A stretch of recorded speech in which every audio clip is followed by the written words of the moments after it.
Okay, so now we've got the hub completely disassembled, and of course we've cleaned all of the parts there. Rode new bearings, and we're going to put everything back together. And we're going to start by putting the bearings in the hub shell and then the cassette body. The first bearing we're going to install is the left side bearing. That's a 6903. It's going to go in over here.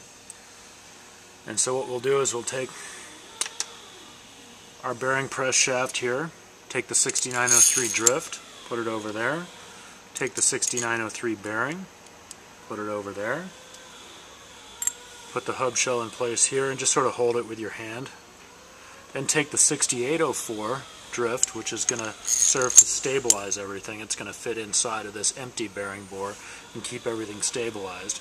Now, you can always use this piece to take up some space so you just don't have to spin the handle on as far. So I like to put that on there. Spin that down, take a quick look, make sure everything's aligned properly, nothing's crooked, and tighten that handle down and press the bearing in place until it stops. And go ahead and make it nice and snug, because you're not damaging the bearing when you press it in with these drifts. It's making contact with both surfaces, so there's no load on the bearing when you're pressing it in. Take off the handle. Take off this piece. Now if you hold on to the hub shell here like that, you can turn it upside down and that 6804 drift will just slide off. Then we want to put the 6804 bearing over the drift like this. Put it in place like that. Again, you can use a spacer. Make sure everything's nicely aligned. Spin the handle down.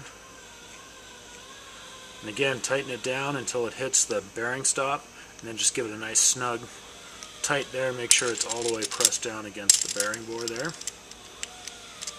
Take the handle back off, take that off. Again, you can just hold the hub shell and drop that out like that. Next thing we need to do is install the shim. Now it's important that the shim goes with the shoulder facing up like that. Of course you can't install it, so this way you can't make a mistake. Put the shim in like that. Now this piece here is what we use to press the shim into the bearing. And you can see that there's a little recess here. It's very important that that recess faces down, because that fits over that flange there.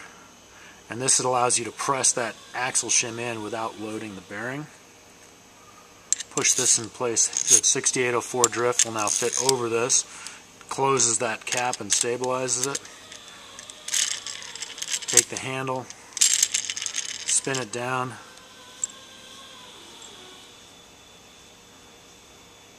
and just snug up that shim there. Again, you can snug it up tight because you're not loading the bearing. Once everything makes contact there, you're only loading the outer race. Spin that off. So now we have both bearings installed in the hub shell and the axle shim installed in the bearing there. So we can put that off to the side. And now we'll put the bearings in the cassette body.